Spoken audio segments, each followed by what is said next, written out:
네, 여러분은 현재 글로벌 증시 투나잇과 함께하고 계십니다. 조금 전 오랜만에 뵙는 유사남님과 미국 현지에서 글로벌 이슈들 정리를 해봤고요. 그럼 투자자로서 지금 다음 주를 준비할 때는 또 어디에 주목해야 할지 오늘도 자세한 이슈 이야기 나눠보겠습니다. 내일장 수익을 떠먹여줄 내일의 이슈 시간입니다.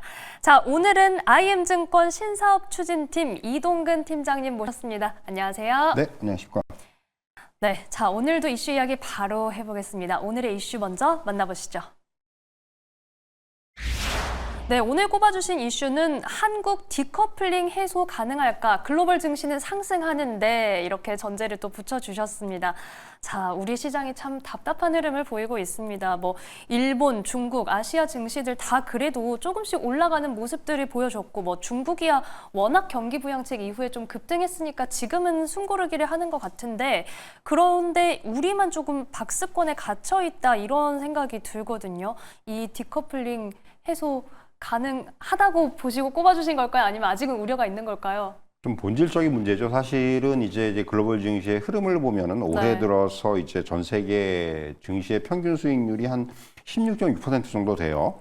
아시아권 국가에서는 대만이 한 24% 정도 올랐고 일본이 한 16%. 일본이나 대만은 사실 꾸준하게 올라왔어요. 일본은 최근에 이제 어떤 일본 중앙은행의 조금 이제 긴축적인 부분들, 긴축 정책 이런 부분들이 불거지면서 조금 시장이 이제 조정의 모습도 나오긴 하고 있습니다만은 어쨌든 간에 계속해서 이제 올라왔었고 최근에 이제 중국이 굉장히 강했습니다. 네. 말씀하신 대로 이제 부양책을 강하게 내놓으면서 이런 부분들이 시장에 그대로 반영이 되는 모습이었고요.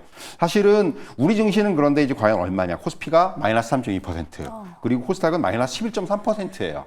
그러니까 이게 사실은 어떻게 보면은 글로벌 증시에서 완전히 좀 소외되어 있는 흐름 이렇게 볼 수 있을 것 같고요. 사실 이제 밸류에이션상으로 봤을 때 지난 10년 내에 우리 증시가 이제 디커플링이 가장 심화된 국면하고 비교해 보더라도 지금은 그거보다도 더 좀 저평가되어 있는 구간이다. 이런 말씀을 드릴 수가 있을 것 같아요. 네. 사실 이제 글로벌 증시의 흐름에서 이게 사실 우리 증시에서 자금이 빠져나가고 그리고 이제 또 이런 자금들이 이제 다른 어떤 시장으로 넘어가고 또는 이제 대기 자금으로 이제 변하고 이런 모습들이 나타나면 사실은 시장이 계속해서 조금 이제 부진한 늪에서 헤어나지 못하는 모습을 보이고 있는데 결국 이제 몇 가지 원인들이 있겠다고 볼 수가 있겠죠. 먼저 이제 실적 둔화에 대한 우려가 있겠죠. 사실 이제 우리나라 지금 실적 전망치가 계속해서 좀 최근 들어서 글로벌 대비해서 하향 조정되고 있어요. 그러면서 이제 이익 모멘텀에 대한 둔화 우려 이런 부분들이 커진 건 사실입니다. 작년에 이제 코스피 연간 순이익이 한 106조 원, 올해가 예상치가 한 188조 원, 그리고 내년이 한 233조 원 정도 예상되어 있는데 사실 이거는 이렇게 이제 지금 예상치를 보더라도 물론 이 예상치가 조금 더 이제 이제 하락할 가능성은 있어요. 예상치 자체가 좀 이제 둔화될 가능성은 있는데 그렇지만 결국 어쨌든 간에 이익 전망치가 좀 하향 조정이 되더라도 시장이 마이너스 수익률을 보일 정도가 아니라 비근한 예로 우리가 이제 코로나19 이후에 우리가 이제 그때 증시가 한 차례 크게 이제 강세를 보였지 않습니까? 근데 그때 사실 우리나라 기업의 이익이 어느 정도였냐면 160조 원 수준이었어요. 어떻게 보면 올해 이익 예상치보다 더 낮은 수준이었는데 네. 그때는 3천 갔단 말이에요. 사실 그때 근데 지금 이익이 지금 조금씩 이제 하향 조정이 된다고 하더라도 사실은 지금의 지수라는 부분이 설명되는 거는 아닙니다. 그만큼 지금 우리나라 시장이 좀 저평가됐다고 볼 수 있을 것 같고요. 물론 이제 세부적으로 들어가보면 해외 증시와 차이, 특히 미국 증시와 차이를 딱 우리가 끄집어냈을 때 우리가 이제 처음으로 생각할 수 있는 부분은 반도체죠. 예를 들면 이제 전 그렇게 비유를 해요.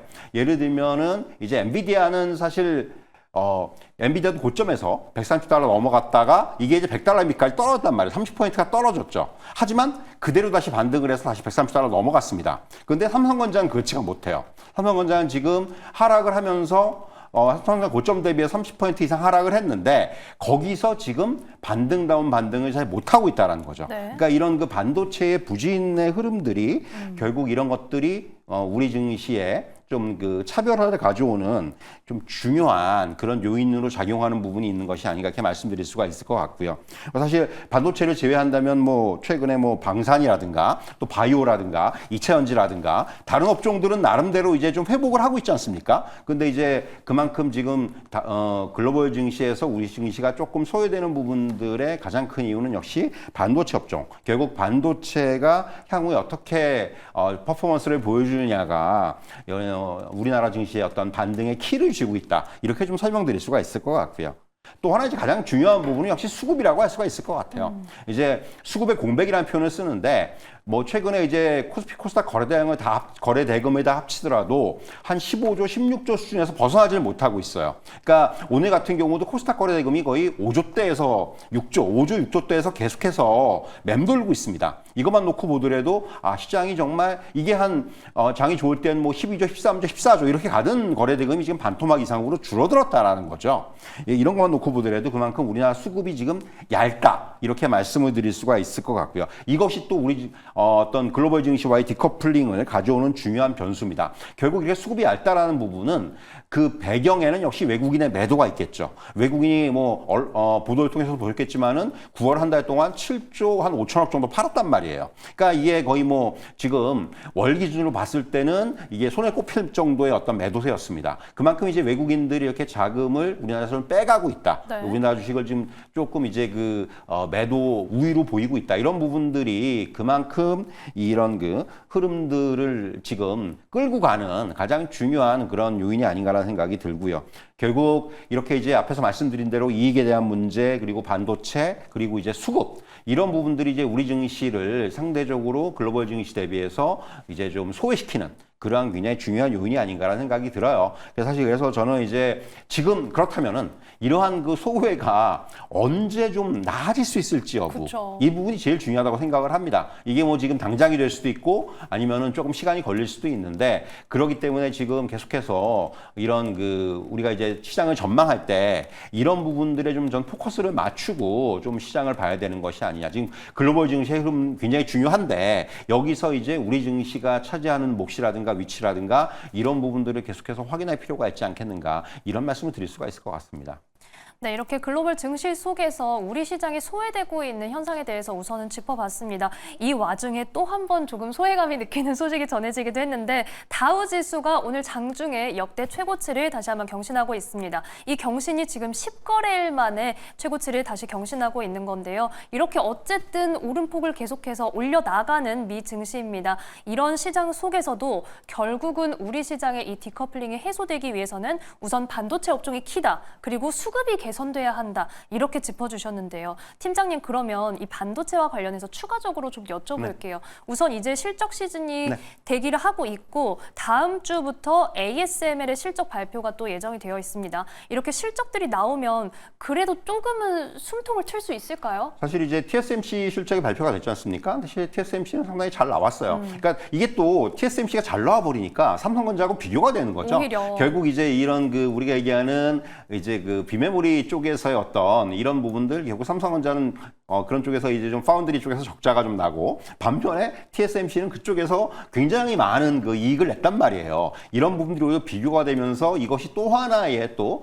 우리나라 반도체 업종한테는 조금 더 부정적인 또 그런 측면으로 작용한 부분이 아닌가라는 생각이 들고요. 말씀하신 대로 다음 주에 이제 SML의 실적이 발표가 되는데 사실 SML은 2분기에 굉장히 양호한 실적을 발표했어요. 근데 그때 이제 그게 제대로 약발을 못 받았죠. 왜냐하면은 그때 미국 정부가 이제 중국에 반도체 장비를 수출하는 기업들에 대해서 이제 뭔가 우리 제재를 검토하겠다. 네. 이런 얘기를 했는데 사실 ASML의 매출의 절반 이상이 중국이에요. 그래서 사실 그때 좋은 실적을 내고도 주가는 오히려 10% 이상 하락을 했습니다. 근데 이번에 3분기 실적도 뭐 지금 시장의 예상치는 나쁘지 않아요. 그래서 사실은 지금 이런 글로벌 반도체 업체들의 실적은 상당히 긍정적으로 나오고 있다. 이렇게 말씀드릴 수가 있겠고요. 다만 이런 것들이 우리 증시에, 우리 시장의 반도체 주들한테 과연 호재로만 작용할 것인지 이 부분은 좀 지켜봐야 될 것 같아요. 결국 중요한 것은 우리나라 반도체 주들의 실적이 좀 좋아지는. 이번 삼성전자가 좀 어닝 미스가 나왔잖아요. 사실 그런 부분들이 확실하게 좀 돌아서는 모습이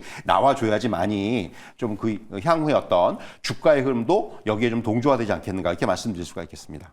네, 결국은 우리 기업들이 잘 해줘야지 우리 시장에서 반도체 업종에 대한 투심이 개선될 수 있다. 이렇게 좀 정리를 해볼 수가 있겠습니다. 또 이 밖에도 다음 주에도 굉장히 중요한 일정들이 많이 대기를 하고 있는데 우선 다음 주 일정 간략하게 좀 짚어보면서 전망을 좀 부탁드려 볼게요. 다음 주에는 어떤 내용들 체크해야 할까요? 한 세 가지 정도의 중요한 그 이제 이벤트라고 할 수 있는 부분들이 있는데 먼저 이제 ECB 통화정책회의가 있어요. ECB 통화정책회의는 이번에 지난번 회의에서 이제 금리 인하를 했는데 2연속 금리 인하가 상당히 높아지고 있어요. 일단 인사들의 발언도 그렇고 무엇보다도 9월 소비자 물가 지수가 1.8%가 나왔는데 목표치인 2%를 하향했죠. 그런데 지금 이제 어떤 그 경제 성장률은 지금 다운되고 있어요. 그러니까 무슨 얘기냐면은 지금 유럽도 경기 침체에 대한 걱정이 있단 말이죠. 그렇다면은 여기서 이제 금리를 추가적으로 인하하면서 이 부분을 좀 이제 선제적으로 방어해야 되는 그런 상황이기 때문에 아마도 이번에 ECB 통화정책회의에서 연속으로 좀 금리를 인하하지 않겠는가라는 그런 전망이 나오고 있다는 거고요.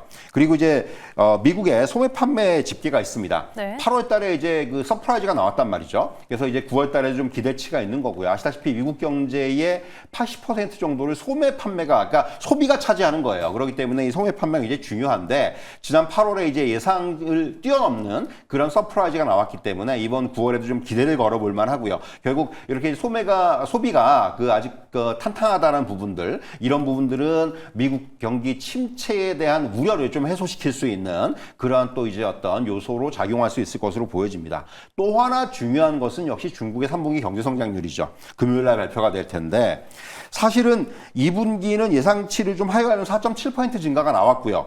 요번에 이제 아시다시피 중국 정부, 인민은행 다 같이 이제 대규모의 경기 부양책을 지금 속속 내놓고 있습니다. 네. 결국 이 부분은 그런데 당장의 어떤 경제 성장률의 반등으로 반영되기는 힘들어요. 적어도 한 개 분기 이상 뒤에 봐야 된다는 얘기예요. 그렇기 때문에 3분기 경제 성장률에 대해서도 일단 지금은 중국이 정부의 목표치는, 당국의 목표치는 아시겠지만은 5% 수준입니다. 그런데 이게 좀 쉽진 않아 보여요. 사실은 지금 세계은행 같은 경우도 올해 이제 경제 성장률 전망치를 당초에는 4.6%였다가 이걸 4.8%로 사양 조정했습니다. 부양책이 나왔기 때문에. 네. 하지만은 역시 이제 중국의 그 당국의 목표치라고 할 수 있는 5%에는 좀 못 미치지 않겠는가. 지금 이건 전망치를 내놓고 있기 때문에 일단 지금 부양책을 내놓고 중국 정부는 이제 여기에다 지금 집중을 하고 있는데 과연 이제 그러한 부양책의 효과가 바로 나타나기 힘들다. 그래서 조금 이 부분은 조금은 이제 지켜볼 필요가 있다 이렇게 말씀드릴 수가 있을 것 같고요.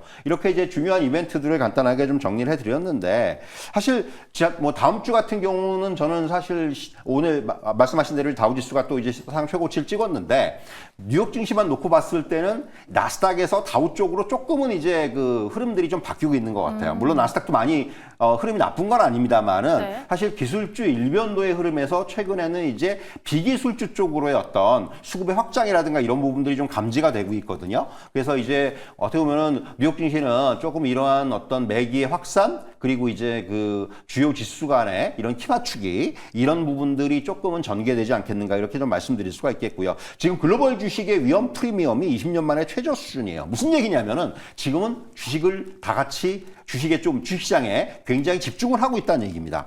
그런데 이제 우리 증시는 상대적으로 앞서 말씀드린 대로 조금 이제 여기서 이제 소외가 되고 있는데 말씀드린 대로 이런 디커플링이 언제 좀 해소될지 여부 이 부분이 중요하다고 말씀드릴 수 있겠고요. 결국 뉴욕 증시가 지금 계속해서 이렇게 긍정적인 흐름을 보이고 글로벌 증시도 특히 중국 같은 경우도 계속해서 이제 부양책 효과가 나타난다면은 이것은 이제 글로벌 증시 전반을 좀 이끄는 그러한 원동력이 될 것으로 보여지고요. 앞서 말씀드린 대로 지금은 어떤 그런 리스크 프리미엄을 우리가 충분히 이제 누리는 그러한 어떤 그 국면이 아닌가 저는 좀 그렇게 말씀을 드릴 수가 있을 것 같습니다.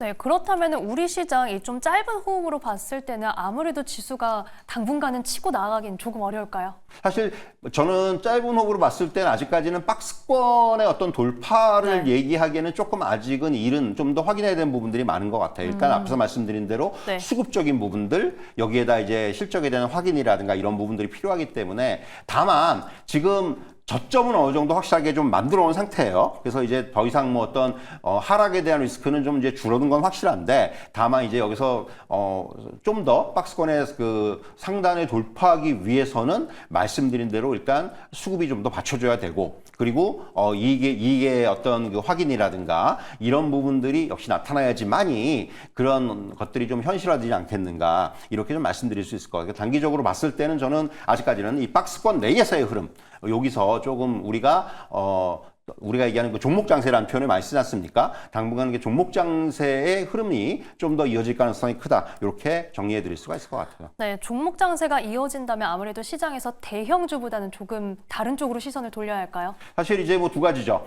일단 그 대형주보다는 상대적으로 이제 지금 움직이고 있는 이런 종목들에 대한 관심이 조금 더 깊어져야 한다고 말씀드릴 수가 있겠고요. 또 네. 하나는 저는 차라리 좀 그런 게 어렵다면은 외국인의 영향력이 시장에서 미치는 것들이 절대적이지 않습니까? 지금 외국인이 매도 우위를 하고 있지만, 매도 우위에 서고 있지만은 외국인이 사는 종목들이 있어요. 연속적으로 사는 종목이라든가 이런 종목들이 있기 때문에 결국 이렇게 외국인의 영향력이 높은 종목 위주의 접근은 오히려 일반 투자자들께서 조금 더 편안하게 어떻게 보면 시장을 좀 따라가실 수 있는 그런 방법이 되지 않겠는가, 이런 말씀을 드릴 수가 있을 것 같습니다. 네, 결국은 지금처럼 어려운 시장에서는 좀 외국인의 수급이 포인트가 될 것 같습니다. 외국인의 투자 전략을 따라가는 방법도 유효할 수가 있겠네요.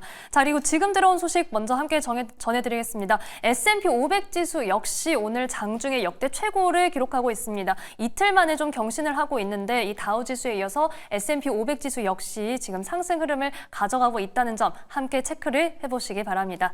자, 오늘 말씀은 여기까지 듣겠습니다. 지금까지 IM증권 신사업 추진팀 이동근 팀장과 함께했습니다. 오늘 말씀 고맙습니다.